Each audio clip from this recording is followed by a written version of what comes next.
قالها واحد كله وراه يلا بينا هي صباح الفل.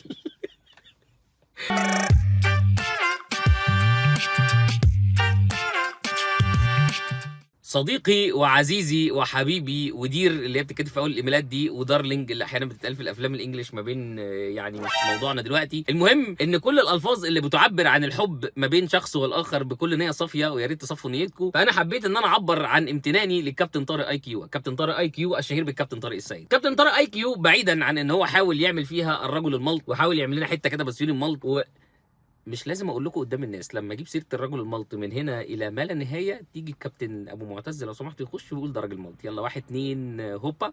يا راجل ده راجل ملط. ده راجل ملط. المهم ان الكابتن طارق اي كيو حاول يقلد الرجل الملط، وحاول يعمل فيديو عشان يستفز جماهير الاهلي ويعمل لك ويعمل الحركات دي. قال يعني هو كده دمه خفيف وكده، يعني معلش عدوى وانتشرت عندهم في الصفحه، ربنا يقومهم منها بالسلامه يعني ان شاء الله. المهم كابتن طارق اي كيو حاول على قد ما يقدر ان هو يعمل حاجه يهدي بيها اعصاب جمهور الزمالك، لان انتوا عارفين الدنيا مش بخير، وانتشرت الاخبار في كل حته، وقعدوا يقولوا كهربا دفع غرامه بالجنيه، لا ده دفعها بالدولار، لحد ما طلع الكابتن هشام نصر مع انه كان طالع قبلها بثلاث ايام وقال لا اكيد مش هنقبل الغرامه بالجنيه، يعني احنا هنقبلها بالجنيه ليه، احنا عايزينها بالدولار. طلع بعدها بثلاث ايام في مداخله مع مهيب عبادي، باين مهيب عبادي المسلطح ده اللي هو كان مراسل ولا نفسه قاعد في، يعني مش موضوعنا برضه الاستاذ مهيب عبد الهادي. المهم ان هو طلع وقال ان احنا خدنا غرامه بالجنيه 77 مليون ومش عارف كام، بس يعني ده مش موضوع. المهم قبل ما نتكلم عن الكابتن طارق، وقبل ما اكلمكم على الفيديو بتاع الكابتن طارق، خلونا سريعا نقول نفس الكلام اللي بنقوله هو في اول كل فيديو، وافكركم وافكرني وافكر اي حد بيشوف الفيديو يا جماعه بعد اذنكم ما تنسوش اخواتكم في فلسطين. المجازر اللي بتحصل الايام اللي فاتت عماله تثبت لي ان احنا ابتدينا نتجرد من انسانيتنا، ودي مرحله مش لطيفه خالص. ان انت تسمع خبر بمجزره وتعدي الموضوع، او انك تسمع خبر بعدد شهداء وتعدي الموضوع، فهي حاجه من الاثنين، يا انت عايش في واقع سيء لدرجه ان انت بتسمع اعداد شهداء والموضوع بالنسبه لك بقى عادي، او ان انت عندك تبلد في المشاعر والموضوع بالنسبه لك عادي، صباح الفل ايه يعني لما ناس بتموت طالما بعيد عننا يبقى ماشي. الحالتين الحقيقه اسوأ من بعض. يعني لو جيت فكرت فيها، هل الناس وصلت لمرحله ان هم عادي يسمعوا ان في ناس راحت شهداء كده عادي، وهم الناس دي ما عملتش حاجه، ولا منهم بقى اللي ماسك سلاح، ولا منهم اللي في حماس، ولا منهم اللي بيقاوم، ولا منهم اي حاجه، ناس قاعده في خيم قالوا لهم انزلوا من الشمال للجنوب، قالوا حاضر عشان نحافظ على عيالنا، نحافظ على بيتنا، او مش على بيتنا بمعنى بيتنا لان البيوت راحت، بس نحافظ على الاسره بتاعتنا او الناس اللي موجوده او ما تبقى منهم، ربنا يصبرهم جميعا. فعشان نحافظ على لم الشمل اللي موجود ده والبواقي ده، نروح ناخد خيمه ونقعد في الصحراء، لا لاقيين ناكل ولا لاقيين نشرب، ولا في عيشه بتاع البني ادمين، ولا في شغل، ولا في اي حاجه بنعملها في حياتنا. والناس قالت ماشي، فالناس راحت قعدت في خيم، بقى برضه بيضربوا بالطيران وبيضرب اي مبنى جنبهم بحجه ان المبنى ده برضه تحته انفاق واي كلام فاضي. المهم ان احنا نلاقي حجه. انك تسمع ظروف حياه ناس زي كده وتبقى انت عادي، دي مشكله، ومشكله مش سهله، ومشكله ما تحاولوش تتفهوا منها. يعني لو جيت حسبت نفسك ولقيت ان انت ممكن تبقى بتسكرول وتلاقي خبر ان سقوط عدد مثلا 30 شهيد في غزه اليوم، وانت بتسكرول في علامه استفهام، في علامه استفهام، لان انت وصلت من كتر ما هم عودوك ان عادي ان في شهداء بتموت، فانت بقيت بتقرا الخبر وعادي انك تشوف مصابين، عادي ان يعدي قدامك فيديو عادي. ومش عادي بمعنى ان انت بتتفرج مثلا على الفيديو وانت بتضحك او ايا كان عشان ما حدش يفهم الكلام غلط او يقول لي يا عم ليه هو احنا ما بنعملش كده. انا اقصد ان انت من جواك لما ما تغضبش او ما تتضايقش ان بيحصل كده في اخواتك، فاحنا في عندنا مشكله. لو حضرتك شايف ان هم مش اخواتك، او لو حضرتك متبني وجهه نظر ان احنا مالناش دعوه بفلسطين، او لو حضرتك مش فاهم ان احتلال غزه هو اقرب خطوه ليك عشان يبقوا هم على الحدود معاك مع سينا، ويبتدوا بقى نخش في النوش اللي بعد كده ويبقى مننا ليهم على طول، لو حضرتك مش شايف ان ده بيهدد امن مصر القومي، لو حضرتك مش شايف ان دول اخواتك اساسا اللي هم حتى لو بعيد عنك ولو بلد عربيه تانية ما فيش بينك وبينها حدود مشتركه، فالطبيعي ان انت يبقى عندك غيره او عندك زعل على اخواتك. دي قصه تانية، ومش دي الناس اللي انا بخاطبها، او مش دي الناس اللي انا مستني منهم رياكشن. مش معنى كده ان انا بقول ان الناس دي ما عندهاش رياكشن او الناس دي مش زعلانه او عشان برضه ما حدش يفهم الكلام غلط، بس انا اقصد ان الناس اللي كانت ماشيه في حته ان احنا بندعم، في ناس رايحه قاعده عند المعبر، الناس ما بتعملش حاجه غير انها بتتكلم على فلسطين، الناس بقت قاعده بتتابع الاخبار وبتشوف ايه اللي بيحصل هناك وبتندد وبتشجب وبتنجد والحاجات دي كلها، مش عارف ايه بتنجد دي. المهم يعني ان الناس اللي كانت بتتضايق وبتشيط من الزعل من الحاجات اللي هي بتشوفها او من الارقام اللي هي بتسمعها، ابتدت تتعود وابتدت تبقى عادي، وابتدينا نعرف صدفه كده ان في محكمه عدل دوليه، وابتدينا نعرف صدفه ان البلد الفلانيه قالت كذا، او ان صدفه البلد الفلانيه عندهم مظاهره ونازلين بيدعموا فلسطين. لو سمحتوا بعد اذنكم بلاش نتعود. كنت بقول الكلمه دي من بدري، وممكن كانت الناس بتحس انها اوفر شويه، والكلمه دي اتقالت لي بصراحه ان الموضوع يعني انت مأفور فيه شويه، بس انا بكلمكم بجد، احنا لو اتعودنا دي اسوأ حاجه ممكن نعملها، وللاسف احنا في مرحله ان احنا بنتعود، وانا واحد من الناس اللي بقى في حاجات بقيت بتعود عليها. ومش معنى كده يعني ان انا بقول ان الناس اللي بتعود دي ناس وحشه، لان انا بقول لكم اهو ان انا واحد من الناس اللي عندي حاجات معينه ابتديت اتعود عليها، ودي حاجه سيئه. فنحاول على قد ما نقدر ان احنا ما نتعودش نتضايق نتكلم، ننشر عنهم، نتكلم عنهم. الناس دي مش مجرد ارقام، الناس دي بني ادمين، الناس دي فيها اطفال، الناس دي فيها ستات، الناس دي فيها شيوخ او فيها ناس كبيره، وفيها شباب وفيها رجاله برضو مش ذنبهم ان هم يروحوا. بس يعني احنا بنقابل ناس بلا قلب، بلا رحمه، بلا اي حاجه ممكن الواحد يتعامل عليها او يعتمد ان هو بيتكلم مع فئه ما من البني ادمين او الكائنات الحيه عموما. فلو سمحتوا ما تبطلوش تتكلموا على اخواتكم في فلسطين، ما تبطلوش تدعموهم، ولو سمحتوا دايما افتكروهم. وان شاء الله هنعيش لحد ما نشوف اخواتنا منتصرين والخريطه كلها مكتوب فيها فلسطين. نرجع للكابتن اي كيو الزميل بتاع الراجل الملط. قلنا ايه لما قلت سيره الملط؟ يا راجل ده راجل ملط. شكرا.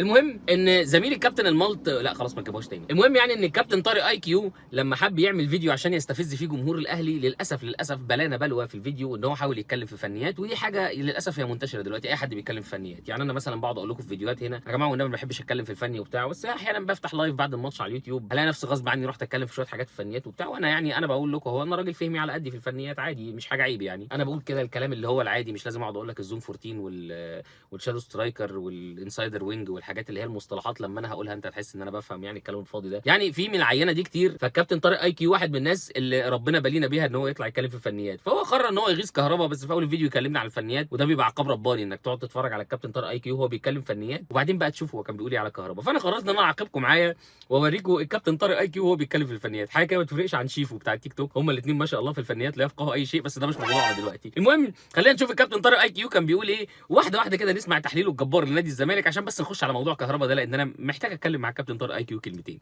طبعا هنتكلم عن الماتش النهارده وهنتكلم على تحصيل او دفع غرامه كهربا، وعندي مفاجاه. انا مستني عشان دفع غرامه كهربا في موضوع كهربا مفاجاتك هنتكلم الاول عن الماتش وعلى النتيجه وعلى الاداء بتاع نادي الزمالك. قول يا سيدي.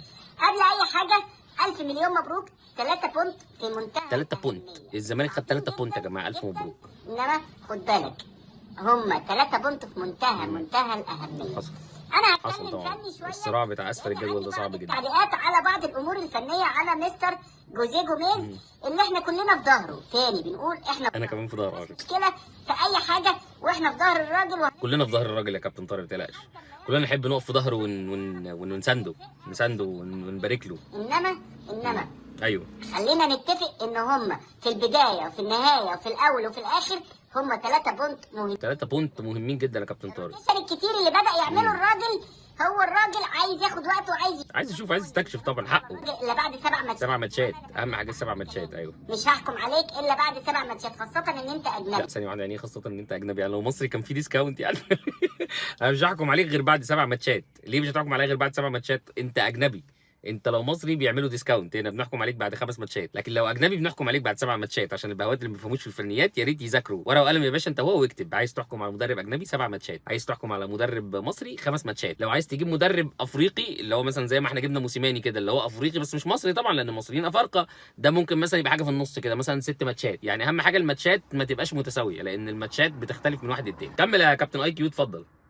انما انا كنت بيهمني حاجه مهمه جدا وكنت أيوة. اتمنى انها تتعمل الفتره اللي جايه او الفتره اللي فاتت، اللي هي ايه؟ ان برضو الجهاز الفني المصري الكابتن مجدي والكابتن عبد الواحد يحاولوا يساعدوا الراجل بشكل كبير جدا على معرفه كل اجواء الفرقه وتفاصيل الفرقه. هم مخبيين عليه ايه طيب؟ امكانيات اللعيبه ومين يفيد ومين ما يفيدش. الراجل لسه بيتفرج وبيشوف وبيحاول ان هو كمان عنده صفقات جديده عشان نبقى كملنا كل الكلام. يا سلام. 10 صفقات 11 صفقه جديده بيحاول. ما تخلص يا كابتن طارق قول جمله مفيده. النهارده الراجل بدأ بالتشكيله اللي قلناها الظهر وبالظبط زي ما قلنا الحمد لله رب العالمين. ايه ده؟ يا جدعان الكابتن طارق اي كيو بيسرب تشكيله الزمالك الدور عشان يوم ماتش الاهلي والزمالك بتاع فاينل الكاس. يا ريت حد يفضل فاتح الاكونت بتاع الكابتن طارق اي كيو على الظهر كده هنجيب التشكيله ونبعتها لجدي كولر. كابتن طارق اي كيو فاكر ان هو كده جامد، بيقول لك التشكيله اللي قلناها الظهر هي عشان بس تبقوا عارفين. اتفضل يا كابتن اي كيو اتفضل، ده انت لقطه. ما فيش اختلاف في الكلام ودي حاجه احنا عارفينها وفاهمينها، وانا يعني حبيت بس اطمن جمهور الزمالك على الشكل اللي قلت بس اطمنكم يعني على التشكيله اللي هتلعب بالليل. عمل تغييرات مهمه جدا. عندي مشكله فنيه واحده بس هي انت ما بتفسرش ولا حاجه يا كابتن طارق. فكره الاستحواذ كتير جدا السلبي. ايوه كده خش في الفنيات يا باشا، خش في التعليم. لازم يبقى في شغل على الجول. لازم لما تلعب النهارده فرقه زي الداخليه لازم تفتح الملعب من الجنبين قوي، لان انت مش هتكسب غير من على الجنبين. حصل انت نبيه جدا في منتهى الروعه. و10 يعني انا بتفق مع كابتن طارق اي كيو ان انت لما تلعب فرقه زي الداخليه لازم تفتح الملعب على الجنبين، لان زي ما شفت النهارده الجون جه من عمق الملعب. فانت عشان تكسب الداخليه محتاج تلعب بالجنبين. ما شاء الله يا كابتن طارق، الاي كيو بتاع حضرتك ظاهر في كل حته. اتفضل. على 10 تحرك عمر جابر، و10 على 10 دونجا في الباص. انما في الاول وفي الاخر مش هتعرف تكسب زي فرقه زي الداخليه برضو لو استحوذت وحاولت تخترق من العمق. مجرد يا كابتن طارق يا كابتن طارق الموضوع مش محتاج اي كيو. كابتن طارق اتفرج على الجول. الكرة مع دونجا في نص الملعب، مش في نص الملعب اللي هي دايره السنتر، يعني في نص الملعب، ولا هو ناحيه اليمين ولا هو ناحيه الشمال. لعبه شيب واحد عمر جابر اللي قاطع داخل جوه منطقه الجزاء عشان يشوطها جول. يعني الموضوع ملوش اي علاقه بالجنبين اللي انت عايز عمال تشد فيهم من اول الفيديو دول يا كابتن طارق. مش كده يعني. ممكن نتزنق في حاجه فنيه صعبه مثلا، اقول له الراجل والله مش تخصص فنيات، الراجل كده كل معلوماته على الكوره انها مربعه من ساعه ما بطل كوره، وساعتها اعذرك. لكن كده الموضوع صعب قوي يا كابتن طارق. ده انت كده بقيت اقل من شيفو هتلاقيه ما بيقولش الكلام ده على فكره. اي نعم شيفو ممكن تلاقيه مثلا فاهم ان دونجا كان بيلعب بلاي ميكر، بس ده مش موضوعنا. زي الواد بسيون المالتي الصغير هتلاقيه بيقول لك دونجا بيلعب بوكس تو بوكس عشان بياخد الكوره من البوكس ده يروح للبوكس ده. يعني سيبونا من الناس بتاعت التيك توك دلوقتي وخلونا نركز مع كابتن طارق اي كيو لو سمحتوا. اتفضل يا كابتن طارق، معلش خرجنا بره الموضوع شويه. فكره الاختراق من العمق هتبقى صعبه جدا صعبه جدا فعلا. بتلعب حصل تلكم بتتفرج على ماتش تاني ولا ايه؟ جوه الملعب وفي قلب الملعب أيوة. وقدام ال 18 بتاعهم. يبقى لازم تستغل الجنبين. كان لازم يبقى في زيزو فاتح الملعب قوي. كان لازم يبقى مصطفى شلبي زي ما هو بيعمل كده على طول. ويمكن دي ميزه في مصطفى شلبي، بس تعمل الشغل في الجنبين، لان الاختراقات كلها الكويسه النهارده في الشوط الثاني والشوط الاولاني كانت مقفوله كلها من على الجناب بس. حصل كلها من على الجناب بس، ما حصلش اي حاجه من العمق. مش هتعرف تلاقي مساحات ومش هتعرف تلعب البساط. بص هو حافظ كلمتين كويسين، يعني هو في عنده بذره بتاعت فكره هو عايز يوصلها. ان انت وانت بتلعب فرق متكتله لازم تنوع الهجمه، تيجي مره من يمين مره من الشمال، ما ينفعش يبقى كل هجماتك من النص. هي دي الجمله اللي هو تقريبا بيحاول ان هو يوصلها لنا. يعني في جمل ثابته كده في التحليل، انا ممكن اقعد احرق لكم التحليل مثلا من لحد السنه الجايه في القنوات المصريه باستثناء الا من رحم ربي. يعني مثلا لو كابتن فاروق جعفر بيحلل دايما بيبقى عايز ان في قسطه في نص الملعب، بيقول لك الفرقه ناقصها قسطه في نص الملعب. او لو بيتكلم على الزمالك هتلاقيه بيقول لك الزمالك مفتوح من ورا. دي انا مش مشكلتي برضو، ماليش دعوه. ممكن تعملوا بربع جنيه سيرش اكتبوا الكابتن فاروق جعفر الزمالك مفتوح من ورا هتلاقوا تصريح، عشان بس محدش يفهم الكلام غلط. انا عارف انتوا ما بتصدقوا تمسكوا في الحاجات دي. لو مثلا هنروح للكابتن مين؟ كابتن زيرو. لا كابتن زيرو اصلا ما بيعرفش يحلل. كابتن زيرو هتلاقيه قاعد في الاستوديو بيدور على الحاجات اللي على موبايل ميدو. يعني مش موضوعنا برضو القصه دي، ولا هو ولا المتهاك ولا الناس دي، لان ما حدش فيهم اصلا بيفهم في الكوره. يعني هو كابتن ميدو حافظ له شويه طبعا مصطلحات ويقعد يقول لك احنا بنجهز الاولاد وبنعمل. يعني مش قصتنا، ما بلاش نخرج من الموضوع يا جماعه. خلونا مع كابتن طارق ايكو لو سمحت. مش عارف فنيات ايه اللي انتوا جايين تتكلموا فيها دي، يا ساتر يا رب. كمل يا كابتن طارق احنا اسفين. الصعبه العميقه في قلب الصعبه العميقه في زحمه كتير قوي، وهتضطر لو انت بتلاعب فرقه عندها امكانيات التحولات الهجوميه زي فرقه الجونه والداخليه. مش بقولكم يا جدعان الصراع في اسفل الجدول جبار. كمل اتفضل. هي افضل من الداخليه. الجونه او الداخليه اللي هم يعني فرق افضل من الداخليه شويه. نبيه ما شاء الله. لا بقول لك ايه، لا مش قادر. انا برد عليك بهجم خطر بلا بتاع. انا رايي سيبك من التحليل الفني. بقول لك سيبنا من القصه دي عشان انت مش نافع فيها. يعني مش عارف انت كنت نافع فيها قبل كده، بس يعني مش موضوعنا برضو. خلينا بقى في قصه كهرباء لو سمحت. انا قاعد بتفرج على الفيديو ده عشان عايز اشوف انت عايز تقول ايه على كهرباء، فبعد اذنك اتفضل خش في الموضوع. نيجي الكهرباء وغرامه كهرباء. ايوه كهرباء وغرامه كهرباء. تعالى لي في المفيد. عايزه اديكم معلومه ما حصلتش. قول لنا معلومه. اقول لكم معلومه ما حصلتش. ايوه اتفضل. كهرباء اكتر لعيب كيو في الكنافه في تاريخ مصر خد نادي الزمالك. نادي الزمالك اشترى كهرباء من 5-6 سنين ب 6.5 مليون جنيه. حصل. استفاد من وراه 6.5 مليون دولار. الرقم مضروب بس ماشي. تخيل الرقم والفرق الكبير جدا. ده رقم خرافي ما حصلش مع اي لعيب. كان ممكن يحصل مع زيزو لو هتبيعه. مش عارف على اي اساس بس ماشي. ان انت تبيع زيزو لان صح. زيزو جه حوالي بتاع 250,000 دولار. ال 250,000 دولار دول كانوا ساعتها عاملين حوالي 7 مليون جنيه. ما كانوش مكملين 6. بلاش نصب. كنت تقدر تبيعه ب 10 مليون دولار. هو ده الوعي. ازاي؟ هموت واعرف القصه اللي هم شبطانين فيها بتاعت ان زيزو كان هيتباع ب 10 مليون دولار دي جابوها منين؟ الشباب السعودي بعت لهم عرض ب 2 مليون، هم قالوا لهم احنا عرض اقل من 5 مليون مش هنسمع. الشباب السعودي ده بفضلهم. الواد زعل واتقمص وقال لهم انا كنت عايز امشي. جابوا منين معلومه انه كان باع ب 10 مليون دولار؟ ويلكم تو 100 عقبه. يعني هي الدنيا بتمشي كده في 100 عقبه، اللي هم بيقولوا الجمله ويصدقوها ويمشوا عليها والدنيا صباح الفل. يعني احنا كلنا يا جماعه بنردد ورا بعض باك باك باك باك وقضيها واحنا كلنا نكرر وزي الفل يا باشا. الكلام ده حقيقي. زي مثلا قصه ان الشحات راح الاهلي ب 150 مليون جنيه، قالها واحد كله وراه يلا بينا هي. صباح الفل. قالوا ان الشحات كان جاي الاهلي الرسمي في العقود ب 5 مليون دولار، واتقال ان هو او 4.5 مليون دولار، وهو اصلا متنازل مش فاكر عن نص مليون ولا مليون دولار. المهم ان حتى لو 5 مليون دولار ايام ما كان الدولار ب 15 مليون كان ساعتها هيبقى الصفقه عامله 75 مليون جنيه. ضربوا الصفقه في 2 وفضلوا يرددوها في كل حته في الاعلام، يقول لك 150 مليون جنيه، جايبين لعيب ب 150 مليون جنيه. ويلكم تو 100 عقبه. كمل عشان انا موضوع كهربا ده بحب اتكلم فيه بصراحه. اتفضل يا كابتن طارق، معلش انا عمال اقطع كتير النهارده. اللعيب الوحيد اللي تقدر تستفاد بيه برقم اكبر من الرقم اللي انت اشتريته منه. حصل. بيه. اشتريته منه انما بيه. في الاول وفي الاخر كهربا اشتريته منه بيه. انت 100 100. نادي الزمالك في تاريخ نادي الزمالك الماديه. حصل. في تاريخ نادي الزمالك انتوا نادي زي الفل، ولا مش عايزك تقلق. انا من حوالي بتاع شهر من ايوه الغرامه بتاعت كهربا. ايوه او من حوالي شهرين بالظبط. ايوه الغرامه بتاعت كهربا من انا جاي عشان الحته دي تكون اتدفعت. أيوة. والحمد لله رب العالمين زي ما قلنا وزي ما كنا عارفين طلع الكلام مظبوط. طلع الكلام مظبوط.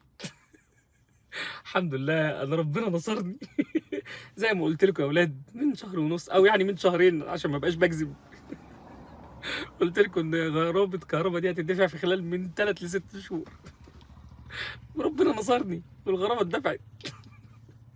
كابتن طارق انت متاكد من اللي انت بتقوله؟ يعني استنى نعمل لك زي جورج القداح يا جماعه، عايزين مزيكه هنا منسى يربح مليون لو سمحتوا، ولو تعرفوا توطوا الاضاءه وطوها شويه كده، حسسونا في الاجواء بتاعت الاستوديو. كابتن طارق اي كيو. هل المره اللي انت قلت فيها ان كهربا هيدفع الغرامه بخلال من 3 ل 6 شهور، هل هذه هي المره الاولى التي تصرح هذا التصريح؟ المره الثانيه؟ المره الثالثه؟ المره الرابعه؟ وفي مع حضرتك وسائل مساعده، يا اما تستعين بصديق وده الصديق الوحيد اللي ينفع تستعين بيه وهو الكابتن بسويلي مبلط. خش يا كابتن سيد. يا راجل ده راجل ملط. او نحذف الاربع اجابات لان الاربعه غلط، او ما عندكش وسائل مساعده ثانيه لان مفيش جمهور. يعني في ناس عندك هتلاقيهم زي الناس اللي بيقعدوا عند الاستاذ بيزو ابن اللائحه يعني البار، يعني ما اعتقدش ان هم يفيدوك لان هم مش هيبقى عندهم الاجابه. فانا هقول لك حاجه، ولا قبل ما اجاوب انا قول لنا انت عايز تقول ايه تاني؟ اتفضل. خطيره جدا جدا جدا على كهربا. قول لنا يا لهوي، خش في المعلومات الخطيره. بتقول ايه؟ يا ابن الإله عيب. ليه يا ترى؟ كهربا هيحاول يعوض الغرامه اللي دفعها دي ان هو يطلع اعاره 6 شهور او سنه بس. ده السبب الوحيد، مش ان احنا عندنا 2 مهاجمين اجانب يعني. يقدر يعوض فلوس الغرامه. والناس بقى اللي كانت بتفتي تعالوا لنا 26 تعالوا لنا 25 أيوة. تعالوا لنا كذا والمحامي بتاعه والكلام ده كله. تعالى يا زبون تعالى يا زبون. ده عسل قوي. الغرامه اتدفعت كامله لنادي الزمالك. كابتن طارق اي كيو ما قالش انها اتدفعت كامله بالسعر الرسمي بالجنيه المصري، وهنا طبعا بيظهر علينا بعض البهائم المتحوله الى بني ادمين مؤخرا، ويبتدي يتناقش معاك يقول لك يعني هو حسين لبيب كان هياخد الفلوس بالدولار يروح يغرف السوق السوداء؟ ده نادي الزمالك ده جهه حكوميه كده كده عليه رقابه، يعني عايز تعمل لي فيها يعني ذكي تقول لي اصل اللي دفعها بالجنيه ايه يعني؟ ما هي طبعا ده كان صراع في المرحله الثانيه، لان المرحله الاولى كان بيقول لك لا يا بيه دفعها بالدولار، ده الكابتن هشام نصر قايل من 3 4 ايام لن نقبل الغرامه الا بالدولار. لحد ما طلع الكابتن هشام نصر وقال لهم في العشه ولا طارت احنا خدناهم بالجنيه. المهم انكم خدتوهم، يعني مش مهم بالجنيه ولا بالدولار، يعني الفلوس يعني الغرامه الفلوس اللي كنتوا عايزين تاخدوها عشان ما حدش يفهم الكلام غلط. المهم ان كابتن طارق اي كيو ما قالش ان هم خدوها بالجنيه وان هم محتاجين الدولار، وهي دي اللعبه في ان انت كنت هتاخد الفلوس بالدولار ايها المغفل انت وهو، ان انت ما حدش بيقول لك ان انت كنت هتاخد فلوس بالدولار عشان تروح تبدلها سوق سودا، بس بنقول لك انك جاي لك غرامه مثلا خالد بوطيب اللي قافش ومش عايز يعمل معاكم تسويه وليه تقريبا 2.5 مليون دولار، يعني حاجه في الرينج ده ممكن تطلع لحد 2900 او ايا كان القرار هيطلع بكام، فانت محتاج دولارات. عندك لعيبه بتقبضها، لعيبه اجانب بتقبضها مرتبات بالدولارات، عندك شويه التزامات كده وشويه حاجات تانية مش عارف باتشيكو ليه كام وساسي ليه كام وشويه رفايع كده بالحاجات اللي انتوا ما بتحسبوهاش دي، يعني دي حاجات عادي بتعدي كل سنه 3 4 مرات على 100 عقبه فصباح الفل. فعندك شويه الالتزامات كمان بالدولارات، معنى كده ان انت كنت محتاج دولارات لان انت معكش دولارات، وعامل لنا فيها ناديني وناديك. ناديك يناديك اتبرع ولو بجنيه. مش عارف تفتكروا الحمله دي ولا لا، بس احد الحملات العظيمه اللي عملها نادي الزمالك زمان، مش عارف لما 17 جنيه باين ولا حاجه زي كده، بس يعني مش موضوعنا هم لموا كام. المهم ان نادي الزمالك محتاج دولارات، فلو انت معاك فلوس بالجنيه اقنعني حضرتك ازاي، واحنا عندنا حاليا ازمه اقتصاديه وازمه في الدولار واضحه وصريحه يراها اي كفيف، ان انت هتقدر تحول الفلوس دي لدولارات. هتقولي ما انا عندي التزامات بالجنيه هدفعها، حصل، بس انت تعرف تدخل فلوس بالجنيه لكن تدخل فلوس بالدولارات هتدخلها منين؟ انت لا منك بتكسب في بطوله افريقيا ولا منك اصلا بتروح تلعب سوبر افريقيا لانك ما بتكسبش، وطبعا بعد الشر عنك وعن السامعين ما بتروحش حاجه اسمها كاس عالم للانديه. يعني شويه البطولات اللي بتدخل مداخيل بالدولارات دي ما بتحصلش. بيع لعيبه وما عندكش غير هو واحد اللي نفسه يتباع وانت عامل لي فيها يعني قال يعني انا شبطان فيه ومش عايز ابيعه. هتدخل دولارات منين؟ لان كان بيطلع عندك بعض الناس طبعا اللي بتفهم العبقريه اللي يستحقوا كل التقدير والاحترام والانضمام لهيئه المضانيق زي الاستاذ احمد الخضري، يطلع يقول لك عايزين نعرف الاهلي بيجيب دولaraته منين، وهو الاهلي مثلا السنه اللي فاتت واخد شويه جوائز كده مثلا بسكه 10 مليون دولار. بس يعني مش موضوعنا الاستاذ احمد الخضري، خلينا في الكابتن طارق اي كيو. بس يا كابتن طارق انا هرجع لحضرتك لمعلومه بسيطه انت قلتها في الفيديو، وهي حته ان انت زي ما قلت لكم يعني قلت لكم من شهر ونص، لا من شهرين عشان اكون دقيق يعني، فانا قلت ارجع اعمل ب 5 جنيه سيرش. والحقيقه يعني عشان اكون صريح معاك انا مش ب 5 جنيه سيرش قوي لان انا كنت عارف الحاجات دي فانا كنت عارف انا رايح فين وبدور على ايه وكل حاجه سهله. فتعال نشوف كده يا كابتن طارق، انت كام مره قلت فيما معناه خزينه الزمالك ستنتعش بغرام الكهرباء؟ تعال نتفرج واحده واحده.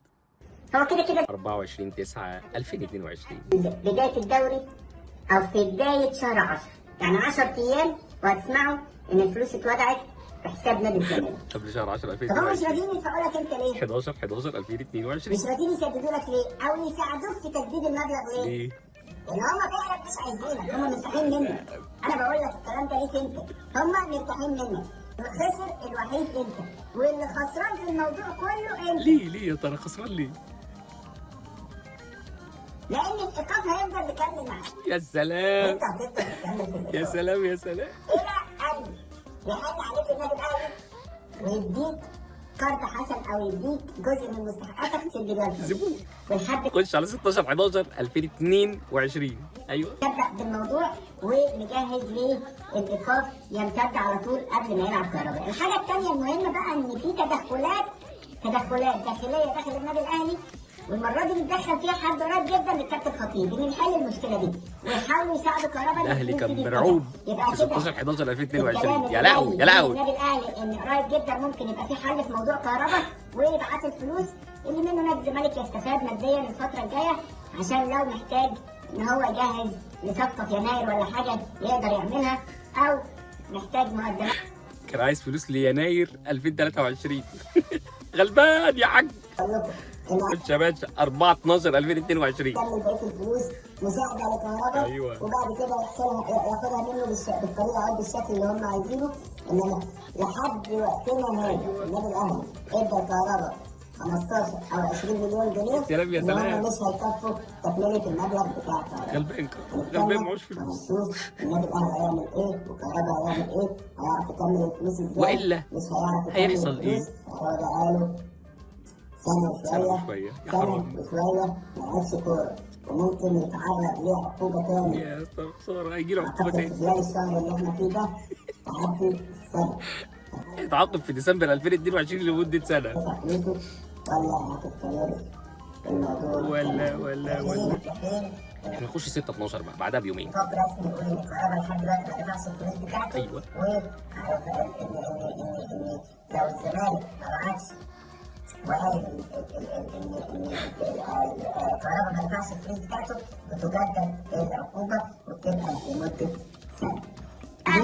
اخبار الزمالك المهمه جدا واخبار في موضوع. كلنا اخبار الزمالك 15/12/2022. لان زي ما قلت من اسبوعين ان الكهرباء هيكون في فتره بين ايقاف الحالي اللي مدته 6 شهور، وان كان كهربا لعب ساعتها. اسمعوا الايقاف لو ما دفعش الفلوس، والكلام ده لحد دلوقتي لسه ما حصلش. هيلعب قد ايه يا كابتن طارق؟ ايوه مرحله انتقاليه. ايوه تجديد الايقاف وما بين دفع الفلوس. ترى المرحله دي قد ايه يا كابتن طارق؟ الواحد متوتر انا بقول لكم ان جدا. الفلوس بتاع الكهرباء مش تدفع، فالكهرباء لو لازم يلعب اسبوعين ثلاثه يعني من 15 يوم ل 21 يوم، واوريدي هيجدد الايقاف بتاعه لو ما دفعش الفلوس اللي عليه. حصل. انت راجل صح الصح وبتقول كلام صح الصح. مش في منتهى الذكاء يعني، ولا هي دي خطه يعني ولا حاجه زي ما الناس شايفه. ما تكبروش الموضوع يعني، ولا حاجه زي ما الناس شايفاها يعني. مش حاجه كبيره جدا خالص. ده اسبوعين 3 يا ولاد. بين الايقاف وبعد كده هيرجع يتوقف تاني، والمره دي هيتوقف سنه. يتوقف سنه طبعا. انت بتقول ايه يا راجل؟ فالموضوع محدش يضحك عليكم، محدش يقول لكم اصل مش عارف ده هيلعب، ده هيرجع يلعب. محدش يضحك عليكم يا جماعه، مش حد يضحك عليكم، اي حد يقول لكم كهربا يلعب كده تصدقوه. خش على 22/12 يا كابتن طارق، 22/12/2022 لسه. الحسابات المحجوزه عليه يا ريت يكون دفع، يا ريت. تمام 10% اللي هم يعني مثلا 10 مليون جنيه، ما عندناش مشكله خالص، والحجز هيتشال وياخد فيما لا يقل عن 70 مليون جنيه نادي الزمالك. ايه ده؟ الواد كهربا كان في ايده يحل لكم مشكله ممدوح عباس وما رضيش. وتبقى وحش يا كهربا، قصة يا ممدوح وحش. عباس انتهت للابد. انتهت كهربا للأبد. مش عارف يجمع الفلوس، مش عارف يا جماعه، غلبان وصعبان عليا. مجرد اقاويل واحداث تحبط جمهور نادي الزمالك. اقاويل يا كابتن طارق، مش عايزك تصدق الاقاويل دي. انت اللي بتجيب لنا الاخبار الحصريه يا كابتن طارق، احنا مالناش غيرك. يجمع الفلوس بتاعته، فيا ريت يجمعها ويحطها في الحساب المحجوز عليه، في الحساب، في اي حساب هو عايز يحطها يحطه فيها. بس تاني بعد لكم لا، كلام تاني. ثانيه واحده بس، بلاقي الكلام تاني. ايه يا كابتن طارق اللي انت بتقوله ده؟ يعني كهربا ما حطه صح كان بناء على طلبك انت وسايبنا ظالمين الواد؟ طب اتفضل بقى، اتفضل. كهربا توقف 6 ماتشات بسببك. ما توقفش سنه، لا. 6 ماتشات عقوبه تأديبيه. كمل يا كابتن طارق، كمل، ده انت ليلتك طويله. والله كهربا ما عارف يجمع الفلوس اللي عليه. والله ما عارف يجمع الفلوس يا جماعه، ده غلبان مش عارف يجمعها. مبلغ بقى كبير. دلوقتي يا جماعه 90 مليون جنيه هيجمع. ثانيه واحده، في 22/12/2022 المبلغ كان معدي 90 مليون جنيه، فدلوقتي لما كهربا في 2024 بعد سنه و3 اشهر او 4 اشهر راح دفع لهم 77 مليون جنيه بيحاولوا يقنعونا ان هم اللي كسبانين. زباين افري وير. كمل يا كابتن طارق، مش هقطعك تاني، خلاص انا اسف، انا اسف اهو خلاص كمل. كهربا 90 مليون جنيه منين يا عصرة؟ اي كلام يا جدع، اي كلام، سيبك من الكلام ده. يشتتوا بيه جمهور نادي الزمالك ويقلقوا. خش على 30/12. كهربا كانش وراه غير كهربا. هيتوقف رسمي تاني قريب جدا، استنى يا جماعه، في شهر فبراير. ايوه بجد. وجي فبراير اللي بعده ولسه ما توقفش. عشان خاطر انا كنت قلت لكم مره واثنين وثلاثه قبل كده ان الناس الزمالك بتجهز مستندات وبتجهز عشان يسبق كهربا. طبعا انت عارف المستندات دي حطيتوها فين؟ يعني في اي درج، لان مالهاش معنى. اتفضل. اللعب الفتره اللي فاتت على الرغم ان في طلع جواب وبيقول ان الفيفا بعتت ان كهربا توقف تاني. ايوه، ده كان الجواب اللي كان مطلعه ميزو بصباع في ودنه، ده في فيديو تاني مش دلوقتي. بس كهربا هيتوقف تاني لمده طبعا اكبر من المده اللي كان حصل. موقوف فيها الست شهور الفتره اللي فاتت. ممكن يتوقف توصل الايقاف بتاعه لحد سنه كامله. ودي كهربا يعتبر بيفنش. المشكله ان كهربا فعلا من فبراير ل 2023 ل 2024 كان واقف سنه كامله في منطقه ال 18 يحرز الاهداف ويصبح احد هدافي النادي الاهلي في بطوله دوري ابطال افريقيا، ويعمل سيزون ولا احلى ولا اروع مع جدي كولر. خد بالك جدي كولر ده اللي في اول ما جه برضه انت كان ليك فيديو، والفيديوهات دي اما طلعت قلت في انقسام جوه اوضه اللبس ومش عايزين كولر وكولر هيمشي قريب. كان بيطلع الزبون الثاني ابن الله هيقول لك سوري رقم 2، بس يعني موضوعنا جدي كولر دلوقتي. المهم يا كابتن طارق، انت بتطلع، خد بالك الفيديوهات دي في 2022 بس. لو عايزين فيديوهات الكابتن طارق اي كيو وهو بيقول ان كهربا هيدفع غرامه وكهربا هيتوقف في سنه 2023 اكتبوا لي كومنت وانا مش هقول لكم لا. على الفيسبوك بقى مش عايز كومنت، انا عايز كومنشن بس للكابتن طارق اي كيو وانا هفهم انتوا عايزين ايه. قال لك كهربا هيتوقف سنه كامله، كهربا هيتوقف سنه كامله، كهربا هيلعب اسبوعين 3 ويرجع يتوقف تاني. عرفت انك زبون؟ كل ما تحب تفتح بقك يا زبون هتلاقيني قاعد لك. ولو الناس كتبت في الكومنتات هجمع لك بقى الفيديو بتاعت 2023 5 جنيه سيرش بتلم الدنيا كده كده. انا عديت على نص الفيديوهات دي وعمل عليها رياكت قبل كده. فانا عارفها كلها تقريبا. انت عارف يعني انت راجل فاضل وانا بعزك قد ايه. اعتقد يعني توقع، انا لسه ما اعرفش. هقابلك في الجزء الثاني قريب واحنا بنتفرج على 2023. حبيبي يا اي كيو.